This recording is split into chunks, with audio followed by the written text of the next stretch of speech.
ஆண்டவரிடத்துல சொல்லுங்க, ஆண்டவரே இனி என்ன நடந்தாலும் எந்த காரியத்திற்கானாலும் கர்த்தரை நான் எப்பொழுதும் எனக்கு முன்பாக வைத்திருக்கிறேன். அவர் என் வலது பட்சத்தில் இருக்கிறபடியினால் நான் அசைக்கப்படுவது இல்லை. இந்த யுத்தம் என்னுடைய யுத்தம் அல்ல, இந்த யுத்தம் கர்த்தருடைய யுத்தம். நான் சும்மா இருக்க போகிறேன். கர்த்தர் எனக்காக அவர் யுத்தம் பண்ண போகிறார். கர்த்தர் எனக்காக யுத்தம் பண்ண போகிறார். ஆமேன். கர்த்தர் எனக்கு நடுவாக நின்று ஆமேன் வெற்றியை ஏந்துகிறதற்கு கர்த்தர் நல்லவராய் இருக்கிறார். ஹல்லேலூயா.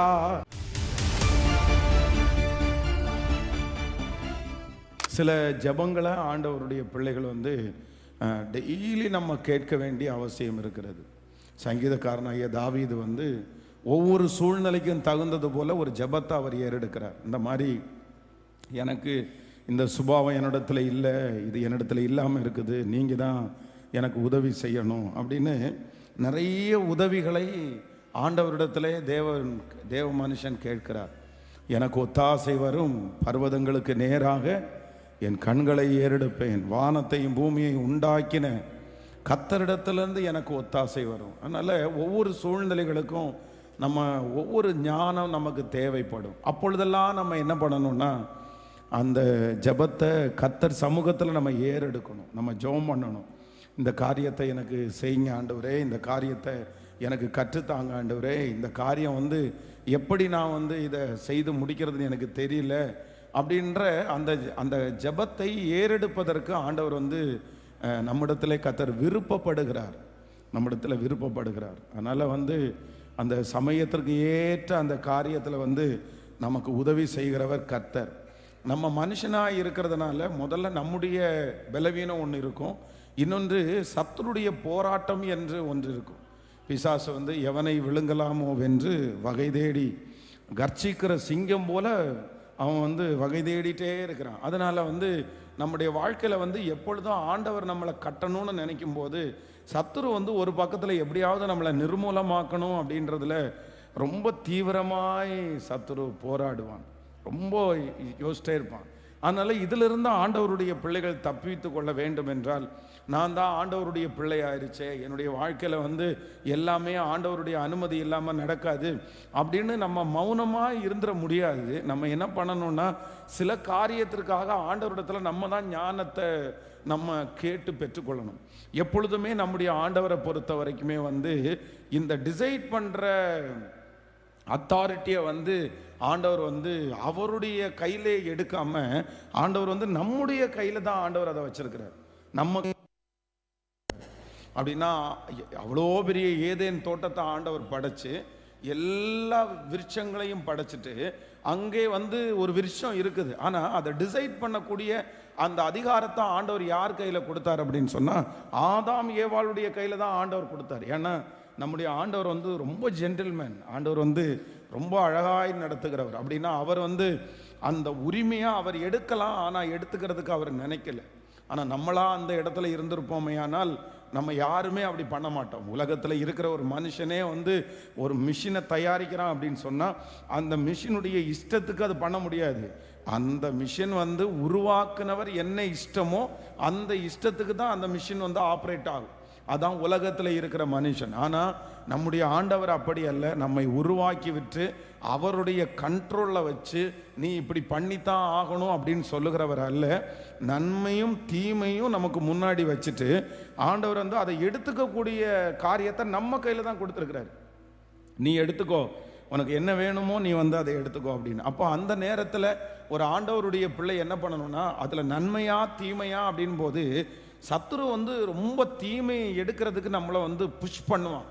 இல்லை எப்படி ஏதேன் தோட்டத்தில் ஆதாமை ஏவாளை அந்த தீமையை எடுக்கிறதுக்கு அவரையே தள்ளிட்டே போனானோ, அதே போல் நம்முடைய வாழ்க்கையில் சில காரியத்தை முடிவெடுக்கிறதற்கு, சில காரியம் தீர்மானம் எடுக்க, சில காரியத்தை செய்கிறதற்கு பிசாசு எப்படியாவது நம்மளை கொண்டு போகலாமா அப்படின்னு நம்ம நினைப்போம். ஆமாம், ஆனால் அந்த நேரத்தில் யார் தப்பு வைக்கப்படுவார்கள் என்றால் ஒரே ஒரு கூட்டம் தான் தப்பு வைக்கப்படுவாங்க. யார் அப்படின்னு சொன்னால் எந்த ஆண்டவருடைய பிள்ளை ஜெபம் பண்ணி ஆண்டவருடைய உதவியை நாடுகிறார்களோ.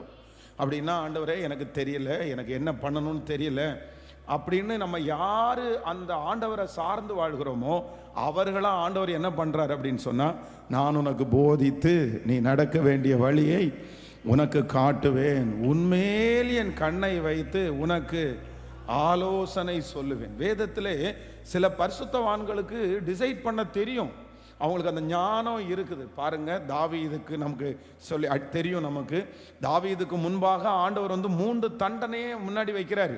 அந்த 3 தண்டனையை டிசைட் பண்றதுக்கு என்ன ஒரு பெரிய விஷயம் அப்படின்னா, 3 வருஷம் 3 மாசம் 3 நாள் அப்படின்னு சொல்லி அதிலே வருது. 3 வருஷம் 3 மாதம் 3 நாள். நம்மளா இருந்தால் என்ன பண்ணுவோம்னா, 3 நாள் தான்ப்பா, பிரச்சனை இல்லை, 3 days தானே, அவ்வளோதான், தூக்கி போட்டு அதை டிசைட் பண்ணிட்டு போயிட்டே இரு அப்படின்னு சொல்லலாம். அந்த ஒரு ராஜாவா இருக்கிறவருக்கு அதை டிசைட் பண்ண தெரியாதா, எதை டிசைட் பண்ணணும்னு தெரியாதா? ஆனால் தெரிஞ்சாலும் அவர் என்ன பண்றாரு அப்படின்னு சொன்னா, அவர் அந்த முடிவை எடுக்கவே இல்லை. ஸ்ட்ரெயிட்டா எங்க போறாருன்னா, ஆண்டவரிடத்துல போய், கொடிய இடுக்கண்ணில் நான் அகப்பட்டிருக்கிறேன், இப்பொழுது கர்த்தருடைய கரத்திலே விழுவேனாக, அவருடைய இரக்கங்கள் மகா பெரியது, மனுஷனுடைய கையிலே விழாதிருப்பேனாக. ஸோ அந்த இடத்துல அந்த காரியத்தை, அந்த முடிவை, அந்த விஷயத்தை தன்னுடைய மனசில் அதை கொண்டு வராமல், அந்த முடிவை எடுக்காமல் கர்த்தர் சமூகத்தில் அந்த உதவிக்காக கேட்டதுனால அவரே தான் தண்டனை கொடுப்பேன்னு சொன்னார், அவரே தான் இந்த காரியத்தை உண்டு பண்ணார். இப்போ அவருடைய மனசு இறங்கி, எப்படி என்னுடைய பிள்ளைக்கு நான் தீமை செய்வேன்? உடனே ஆண்டவர் என்ன பண்றாருன்னா, அந்த இடத்துல அந்த தண்டனையை கர்த்தர் குறைக்கிறதாய் வேதத்தில் வாசிக்கிறோம். அதனால இந்த ஜெபத்திற்கு பின்னாடி கர்த்தரிடத்துல உதவி கேட்கறதுக்கு பின்னாடி இவ்வளோ பெரிய மகிமை நமக்கு அடங்கி இருக்கிறது.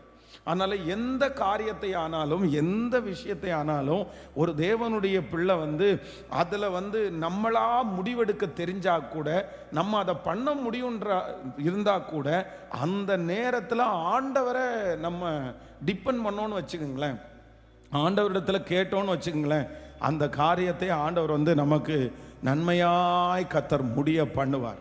ஆண்டவரே, இந்த சின்ன சின்ன விஷயமா இருந்தா கூட அதுல என்னன்னா ஒரு சின்ன ஜெபம், ஏன்னா நான் போகும் வழியை அவர் அறிந்திருக்கிறார், அவர் என்னை சோதித்த பிறகு நான் பொன்னாக நான் விளங்குவேன். எந்த காரியமானாலும் அவருடைய உதவியை, அவருடைய ஞானத்தை தேடுகிறவர்கள் அவர்கள் வெட்கப்பட்டு போவதே இல்லை. ஏன் அவருடைய உதவியை நாடணும், ஏன் ஜெபம் பண்ணணும் அப்படின்னு சொன்னா, நம்ம ஞான குறைவானதுனால அப்படி ஜெபம் பண்ணல, இல்ல அவர் பெரியவரா இருக்கிறாரு அதனால அவர்கிட்ட எல்லாம் கேட்டு செய்யணும் அப்படின்னு அவர் நினைக்கிறாரு அப்படின்றதுக்காக இல்ல. உங்களை சோதிக்கிறதுக்கு ஒரு சத்துரு இருக்கிறான், உன்னை எப்போ விழத்தள்ளலான்னு அவன் யோசிச்சிட்டே இருக்கிறான். ஆனால் அவனுடைய கண்ணுக்கு ஒன்னால அவன் மறைஞ்சிருந்து கிரியை செய்கிறதுனால சில நேரத்தில் நீ மாட்டிக்குவ. அதனால கர்த்தருடைய உதவியை கேட்போமே, ஆனால் ஆண்டவர் அந்த காரியத்தில் நமக்கு சத்துருடைய திட்டம் அல்ல, நம்மை வாழ வைக்கிற திட்டத்தை கர்த்தர் அதில் கொண்டு வருவதற்கு ஆண்டவர் வல்லவராயிருக்கிறார். அதனால தான் எல்லாவற்றுக்கும் என்ன வேணும் அப்படின்னு சொன்னால், ப்ரேயர், ஜெபம் எல்லாத்துலேயும் வேணும். ஆனால் இன்னைக்கு இருக்கிற சமுதாயத்தில் வேற எல்லாத்துக்குமே முக்கியத்துவம் இருக்குது. இந்த காரியம்லாம் சரி பண்ணுங்க, இதெல்லாம் சரி பண்ணுங்க அப்படின்னு சொல்கிறாங்களே தவிர, ஜெபத்துக்கு முக்கியத்துவப்படுத்துகிறவங்க யாருமே இல்லை. நம்ம ஜெபம் பண்ணலாம் அப்படின்னு சொல்கிறவங்க நிறைய பேர் குறைஞ்சிட்டாங்க. நம்ம ஜெபத்தில் வச்சு தான் இதை சரி பண்ணணும் அப்படின்றத விட்டுட்டாங்க. திடீர்னு யாரோ மனுஷன் செய்கிறது மாதிரி நம்ம நினச்சிக்கிறோம். ஆனால் ஒன்று நினைத்து கொள்ளுங்கள், நமக்கு விரோதமாய் வருகிற மனுஷனை முதல்ல பார்க்கக்கூடாது. நம்ம யாரை பார்க்கணும்னா, நமக்கு விரோதமாய் எழும்புகிற மனுஷனுக்கு பின்னாடி கிரியை செய்கிற சத்துருவை பார்க்கணும். அதுதான் தேவ மனுஷன் எழுதும்போது ரொம்ப அழகாக எழுதுகிறார், மாமிசத்தோடும் இரத்தத்தோடும் அல்ல, அந்தகார லோகாதிபதிகளோடும் துரைத்தனங்களோடும் நமக்கு போராட்டம் உண்டு. அப்போ போராட்டம் நம்முடைய போராட்டம் மனுஷனோட அல்ல, நம்முடைய போராட்டம் இரத்தத்தோட அல்ல. இதுல ஒரு தேவனுடைய பிள்ளை ரொம்ப கவனமா இருக்கணும், இதற்காக ஜெபிக்கணும். ஆனா சத்துரு எதற்கு நேராய் நம்மளை கொண்டு போவான்னா, நம்ம மனுஷனோட போராடுறதுக்கு தான் கொண்டு போய் நிறுத்துவான். அந்த மனுஷனோட போராடு, இந்த மனுஷனோட போராடு. ஆனால் நமக்கு ஒரு நல்ல ஞானம் வேண்டும். என் போராட்டம் மனுஷனோட அல்ல, என் போராட்டம் என் வீட்டில் இருக்கிறவர்களோட அல்ல, என் போராட்டம் நான் பார்க்குறவர்களோட அல்ல, என் போராட்டம் வான மண்டலத்தில் உள்ள பொல்லாத ஆவிகளோட நான் போராடி ஆண்டவர் எனக்கு ஒரு பெரிய ஜெயத்தை தருவதற்கு வல்லவர். ஹல்லேலூயா. அதனால இந்த ஞானத்தை இல்லை நம்ம கேட்கணும். எதுக்குனாலும் என்ன பண்ணணும்னா, எதுக்குனாலும் ஆண்டவருடைய சமூகத்தில் ஒரு உதவியை அந்த இடத்துல நம்ம கண்டிப்பா நாடணும். ஆமேன். எத்தனை பேர் அந்த மாதிரி தீர்மானம் எடுக்க போறீங்க? எது நடந்தாலும் மனுஷிக பிரகாரமாய் மாமிஷ பிரகாரமா நம்ம எல்லாவற்றிலையும் நம்ம அவாய்ட் பண்ணிடணும். நமக்குள்ள 1000 யோசனைகள் எழும்பும், 1000 திட்டங்கள் உண்டாகும். அதில் ஆண்டவர் பிரியப்படுறாரா அப்படின்றத நம்ம கண்டிப்பாக கவனிக்கணும். இல்லை அப்படின்னா அது சக்ஸஸாக தான் நடக்கும். ஆனால் அதன் மூலமாக என்ன லாபம் வந்துச்சு, இல்லைன்னா அதன் மூலமாக என்ன ஜெயிச்சிட்டோம் அப்படின்னு கேட்டால் எதுவுமே இருக்காது. அதனால் நம்ம ஜெயிக்கிறதுனால எல்லாமே நம்ம நல்லா பண்ணிடுறோம் அப்படின்னு சொல்லிட முடியாது.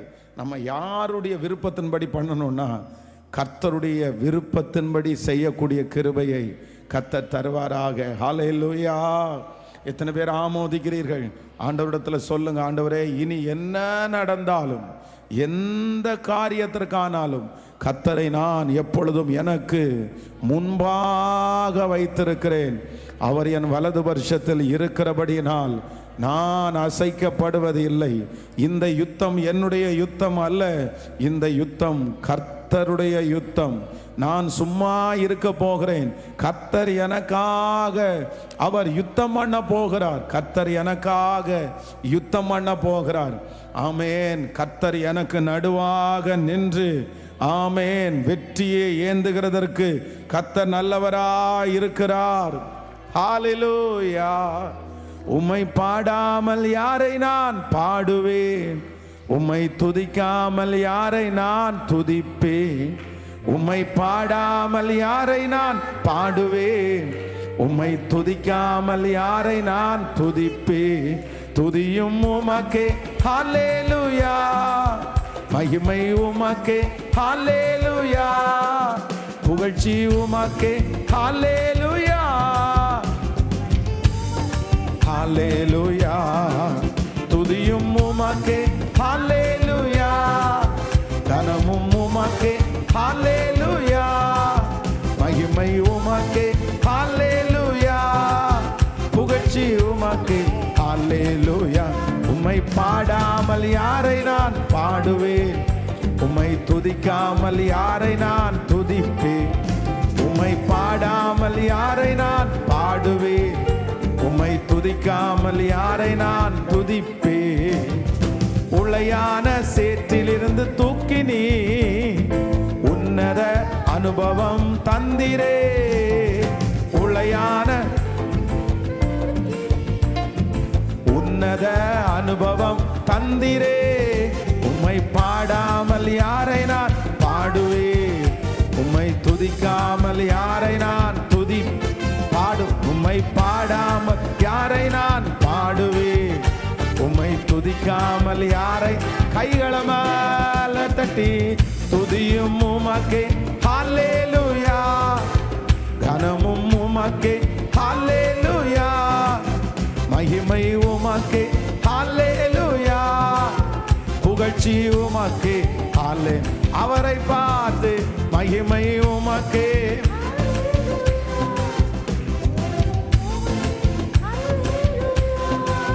மகிமை உமக்கே ஹல்லேலூயா, புகழ்ச்சி உமக்கே ஹல்லேலூயா. துக்கங்களை சந்தோஷமாய் மாற்றினீ, துயரங்களை மகிழ்ச்சியாக மாற்றினீ. துக்கங்களை சந்தோஷமாய் மாற்றினீ, துயரங்களை மகிழ்ச்சியாக மாற்றினீ. உம்மை பாடாமல் யாரை நான் பாடுவேன், உம்மை துதிக்காமல் யாரை நான். சொல்லுங்க, உம்மை பாடாமல் உம்மை துதிக்காமல் யாரை நான். சேர்ந்து துதியும் உமக்கே ஹல்லேலூயா, கனமும் உமக்கே ஹல்லேலூயா,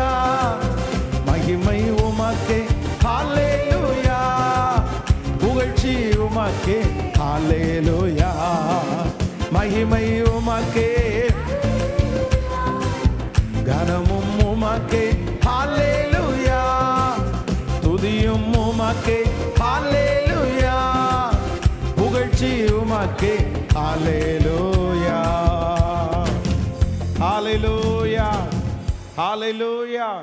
அப்போ எல்லாவற்றுக்கும் ஆமென், எல்லாவற்றுக்கும் இந்த மூலதனமானது என்ன அப்படின்னு சொன்னா ப்ரேயர், ஜெபம். இந்த ஜெபத்தோட சில காரியத்திற்காக நம்ம வெயிட் பண்ணும்போது, ஜெபத்தோட சில காரியத்தை நம்ம எதிர்பார்த்து காத்திருக்கும் போது, ஆண்டவர் நமக்காக கண்டிப்பா என்ன தீமையானாலும் அதை கர்த்தர் நன்மையாய் முடிய பண்ணுவார். விசுவாசிக்கிறீர்களா? அது அன்றியும் அதுதான் சொல்லப்படுகிறது. அன்றியும் அவருடைய தீர்மானத்தின்படி அழைக்கப்பட்டவர்களாகி தேவனிடத்தில் அன்பு கூறுகிறவர்களுக்கு சகலமும் நன்மைக்கு ஏதுவாகவே நடக்கும். எது நடந்தாலும், நம்முடைய கண்களுக்கு தீமையே நடந்தாலும், நான் விசுவாசிக்கிறேன் இன்றைக்கு உங்க கண்களுக்கு முன்பாக சில தீமைகள் நடக்கலாம். ஆனா நான் நம்புறேன் அந்த தீமையை கூட கர்த்தர் நன்மையாய் மாற பண்ணுகிறதற்கு கர்த்தர் வல்லவரா இருக்கிறார். கர்த்தர் நிச்சயம் நன்மையாய் மாற பண்ணுவார். அப்போ எப்போ அப்படின்னு சொன்னா, நமக்கு இதுல இந்த சாராம்சத்தை புரிஞ்சிட்டீங்கல்ல அப்படின்னா, நம்ம தப்பு பண்ண மாட்டோம், ஸோ நம்ம போய் விழ மாட்டோம். ஆனா நம்மளை என்ன பண்ணுவான்னா, சத்துரு கர்ச்சிக்கிற சிங்கம் போல எவனை விழுங்கலாமோ என்று வகை தேடி சுற்றி தருகிறான். ரொம்ப ஜாக்கிரதையா இருக்கணும். அப்ப ஏதாவது ஒண்ணுல விழ தள்ளுகிறதற்காக அவன் முயற்சி எடுத்துட்டே இருப்பான். அப்ப ஆண்டவருடைய பிள்ளைகள் அதுல இருந்து எப்படி தப்புவிப்பாங்க அப்படின்னு சொன்னா, நம்ம ஜெபத்தோட இருந்தோம் அப்படின்னு சொன்னா அதுல இருந்து தப்புவிக்கக்கூடிய கிருபையை கர்த்தர் தருவாராக. ஹல்லேலூயா. இப்போ நடிக்கிறது தவறா சரியா? நடிக்கிறது தவறா சரியா? கேட்கல பாருங்க, நிறைய பேருக்கு தப்புன்னு கூட சொல்ல முடியல. நடிக்கிறது தவறா சரியா சொல்லுங்க. ஆனா எல்லா இடத்துலையும் அது தவறுன்னு சொல்ல முடியாது. ஏன் அப்படின்னா, இப்ப தாவீது அந்நிய நாட்டு ராஜாவினிடத்துல போறான். அங்க இருக்கிறவங்க அத்தனை பேரும் அவன் மேல வெறியா அவனை எப்படி கொல்லணும்னு அப்படியே ஆயத்தமா இருக்கிறாங்க. ஏன்னா அவங்க பெலிஸ்தியருடைய ஹிஸ்டரியே மாத்தி எழுதினது யாரு தான்? தாவீது தான் மாத்தி எழுதினது. பெலிஸ்தியருடைய ஹிஸ்டரியிலேயே ரொம்ப மிகப்பெரிய மனுஷனா இருந்தவன் யார் அப்படின்னா கோலியாத். அந்த கோலியாத்தை வச்சு தான் பெலிஸ்தியர் அவனுடைய கீழே இருந்து தான் அத்தனை காரியத்தையும் நகர்த்தினாங்க. எவ்வளோ பெரிய யுத்தம் வந்தாலும் பெலிஸ்தியனை கோலியாத்தை கொண்டு போய் முன்னாடி நிறுத்துவாங்க, அவ்வளோதான், எல்லாரும் சரண்டர் ஆயிடுவாங்க. இப்போ அந்த கோலியாத்தையே வீழ்த்தினது யார் அப்படின்னு சொன்னா தாவீது. அந்த கோலியாத்தையே அவர் வீழ்த்திட்டாரு. இப்போ அதனால இந்த பெலிஸ்தியர் அத்தனை பேரும் என்ன பண்றாங்கன்னா பார்த்துட்டே இருக்கிறாங்க, இல்லை இவனை விட்டுறக்கூடாது அப்படின்னு. இப்போ ஒருத்தர் சொல்றாரு, இந்த பெலிஸ்தியன் தான் வந்திருக்கிறான், பெலிஸ்தியனை கொன்ன தாவீது தான் வந்திருக்கிறான் அப்படின்னு சொல்லும்போது, அந்த இடத்துல தாவீது என்ன பண்றாரு?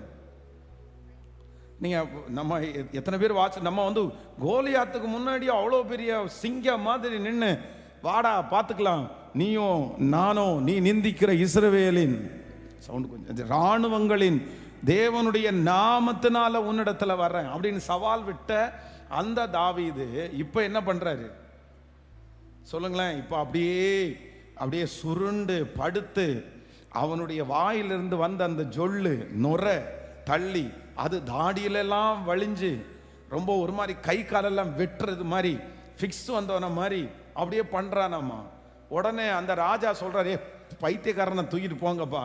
அவன் வேற பயங்கரமா திட்டுறான். ஏற்கனவே இங்க எத்தனை பைத்தியக்காரன் இருக்கிறான், இங்க எங்கிட்ட பைத்தியக்காரன் இல்லைன்னா இந்த இவன் தாவீதாமா. ஏண்டா தாவீத முன்னாடி பின்னாடி நீங்க பார்த்துருக்கிறீங்களா? தாவீது எவ்வளவு சிங்கம் அப்படின்னு பார்த்துருக்கிறீங்களா? இந்த நுரத்தள்ளி இவ ஃபிக்ஸ் வியாதியில இருக்கிறோன்னா, அவன் யுத்த வீரன், அவன் காரிய சமர்த்தன், அவன் பெரிய ஆளு, இவனை கொண்டு முன்னாடி நிறுத்தி இருக்கிறீங்க, தூக்கிட்டு போங்கடா அப்படின்றான். கொஞ்சம் தூரம் போயிட்டு தூக்கி கொண்டு போடும்போது முகத்தை கழுவிட்டு அவர் பாட்டுக்கு போறாரு. அப்ப அந்த இடத்துல ஏன் ஆண்டவர் அவரோட இல்லையா? ஏன் ஆண்டவர் அந்த இடத்துல அவனை தப்புவிக்க மாட்டாரா? அந்த இடத்துல யுத்தம் பண்ண மாட்டார். ஆனால் அந்த சூழ்நிலை என்னன்னா, அந்த சூழ்நிலை ரொம்ப வித்தியாசமான ஒரு சூழ்நிலையா இருக்குது. உடனே தாவீது என்ன பண்றான்னா, அந்த இடத்துல பரீட்சை பார்க்கறதுக்கு அவன் விரும்பல. அந்த இடத்துல பரீட்சை பார்க்காம இந்த இடத்துல தப்பு வைக்கிறதுக்கு என்ன ஆண்டவர் தான் அவனுக்குள்ள என்ன பண்றாருன்னா, ஒரு ஞானத்தை ஆண்டவர் கொடுக்கிறாரு. சரி, இந்த இடத்துல இருந்து நீ வெளியே வந்து தான் ஆகணும், சரி நீ வெளியே போயிரு. அப்ப அந்த இடத்துல அவன் என்ன பண்றான்னா, ஆக்டிங் பண்ணி தான் இப்ப வெளியே வர ஒரு சூழ்நிலை. அப்போ ஆண்டவருடைய பிள்ளைகளே, சில நேரத்தில் ஆண்டவர் சில பிரச்சனைக்கு முன்னாடி நம்மளை சிங்கம் மாதிரி நிற்க வைப்பார். எப்படி நிற்க வைப்பார்? சிங்கம் மாதிரி நிற்க வைப்பார். அப்படியே நம்ம எதிர்த்து நிற்போம் பாருங்க. என்ன வந்தாலும் பார்த்துக்கலாம் அப்படின்ற வைராக்கியம் நமக்குள்ளே இருக்கும். எது வந்தாலும் நிற்போம். ஆனால் சில பிரச்சனை வரும்போது நம்மளை ஆண்டவர் என்ன பண்ணுவாருன்னா, அப்படியே சுருண்டு படுக்க வச்சு, அப்படியே ஏண்டா நீயாடா அவ்வளோ பலசாலியா இருந்தியே, இப்போ என்ன இப்படி பண்ற? இது ரெண்டையும் யார் தான் அனுமதிக்கிறதுனா, கர்த்தர் ஒருவரே அனுமதிக்கிறார். அதனால தான் தேவனுடைய மனுஷன் சொல்லும்போது சொல்லுகிறார், எனக்கு வாழ்ந்திருக்கவும் தெரியும், எனக்கு தாழ்ந்திருக்கவும் தெரியும். நான் எந்த நிலைமையிலே இருந்தாலும் மனரம்யமா இருக்க கற்றுக்கொண்டேன். எனக்கு எந்த சூழ்நிலை வந்தாலும் நான் அதுக்கு தகுந்த மாதிரி இருக்கக்கூடிய கிருபையை கர்த்தர் எனக்கு தயவாய் தருகிறவர். அதனால இந்த சத்தத்தை கேட்கிற யாராவது ஒருத்தரை ஒரு நாள் ஆண்டவர் உங்களை சிங்கம் மாதிரி நிற்க வச்சிருக்கலாம், உங்களை பெரிய தைரியசாலியா நிற்க வச்சிருக்கலாம். ஆனால் அதே இடத்துல இப்போ நீங்க போகும்போது ரொம்ப சோர்ந்து போய் உடஞ்சு போய் நிற்கலாம். ஆனால் நான் நம்புறேன், அதையும் கர்த்தர் தான் அனுமதிச்சாரு, இதையும் கர்த்தர் தான் அனுமதிச்சாரு. அதுலயும் உங்களுக்கு எந்த சேதமும் வராது, இதுலயும் சேதத்தையும் கர்த்தர் அனுமதிக்க மாட்டார். நம்புறவங்க கரங்களை முழு பலத்தோட கரங்களை தட்டி, முழு பலத்தோட கரங்களை தட்டி, இந்த பாதையும் நன்மைக்காக தான், அந்த பாதையும் நன்மைக்காக தான், இது கர்த்தரே அனுமதிக்கிறார். அல்லேலூயா. ஆண்டவரே அனுமதிக்கிறார். இதுக்காக ஆண்டவர் என் கூட இல்லைன்னு நம்ம சொல்லிட முடியாது. பழைய விசுவாசம் என் கூட இல்லையோ அப்படின்னு சொல்ல முடியாது. என்னுடைய அந்த ஜப வாழ்க்கை என்னை விட்டு போயிருச்சோ, கர்த்தர் என்ன தண்டிக்கிறாரோ அப்படின்னு நம்ம நினைச்சிட முடியாது. நம்முடைய தேவன் பலவிதமான சூழ்நிலையிலே வித்தியாசமாய் நம்மை நடத்துகிறதற்கு கர்த்தர் வல்லவராய் இருக்கிறார். ஹல்லேலூயா. எத்தனை பேர் ஆமோதிக்கிறீர்கள்? ஒரே ஒரு பாடலுடைய ஒரு வரிகளை கூட எல்லாரும் சேர்ந்து பாட போறோம். நமக்கு எல்லாருக்கும் தெரிந்த பாடல், கிறிஸ்துவுக்குள் வாழும் எனக்கு, எஃப் மைனர். ஆமென். எப்போதும் வெற்றி உண்டு, என்னென்ன துன்பம் வந்தாலும் நான் கலங்கிடவே மாட்டேன், யார் என்ன சொன்னாலும் ஆமென், நான் சோர்ந்து போக மாட்டேன். ரொம்ப அழகான பாடல். சேர்ந்து கரங்களை தட்டி பாடி கர்த்தரை ஆமென், ஹல்லேலூயா,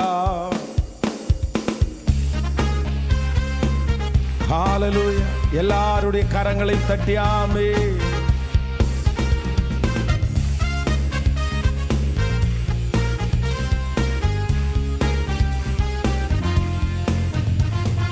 கிறிஸ்துவுக்குள் வாழும் எனக்கு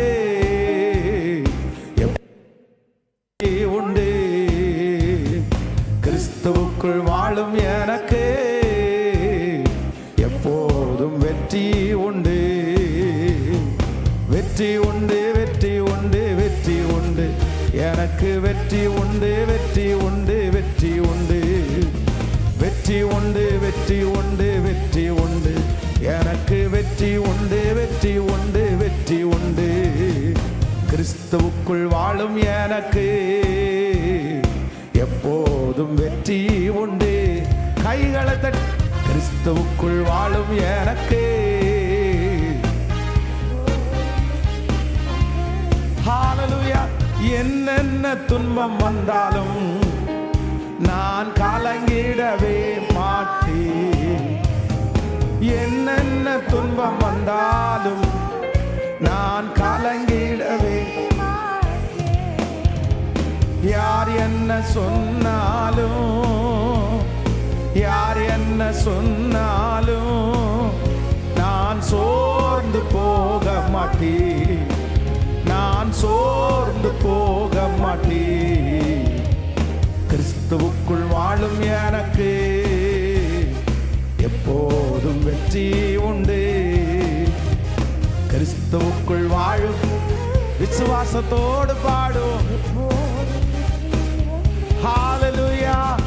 என் ராஜா முன்னே செல்கிறார், வெற்றி பாவாரி செல்கிறார். என் ராஜா முன்னே செல்கிறார், வெற்றி பாவாரி செல்கிறார். குருத்தோலை கையில் எடுத்தே, குருத்தோலை கையில் எடுத்தே நான் ஓசனா பாடிடுவேன்.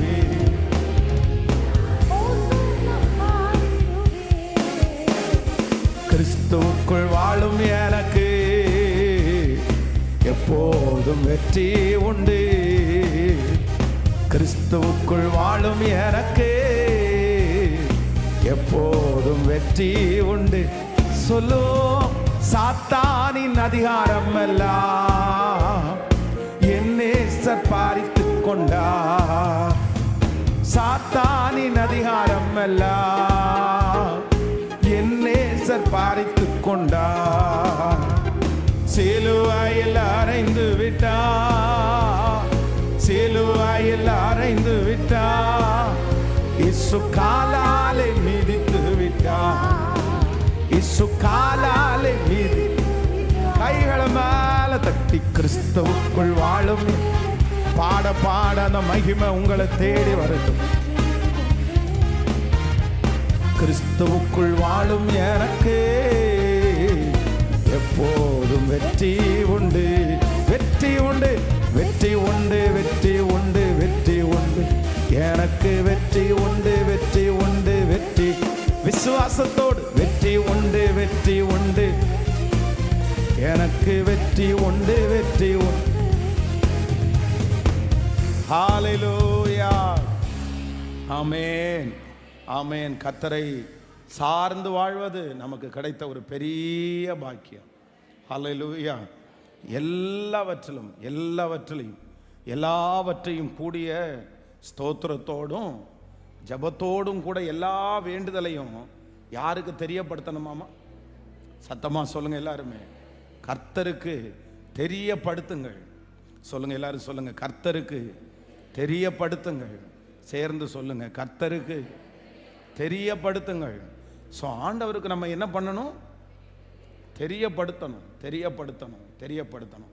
இந்த ஒரே ஒரு கேரக்டர் நமக்குள்ளே இருந்துச்சுன்னா நிச்சயமாக சொல்கிறீங்க, உங்களுக்கு நடக்கிறதெல்லாம் எப்படி தான் நடக்கும்னா நன்மைக்காகவே நடக்கும்.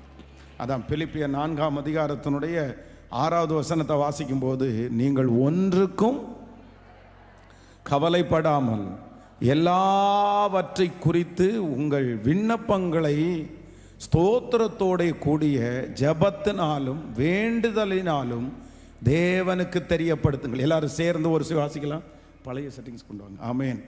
நீங்கள் பிலிப்பியர் 4ஆம் அதிகாரம் 6வது வசனத்தை வாசிக்கலாம். நீங்கள் ஒன்றுக்கும் கவலைப்படாமல் எல்லாவற்றையும் குறித்து உங்கள் விண்ணப்பங்களை தோடே கூடிய ஜபத்தினாலும் வேண்டுதலினாலும் தேவனுக்கு தெரியப்படுத்துங்கள். ஹல்லேலூயா.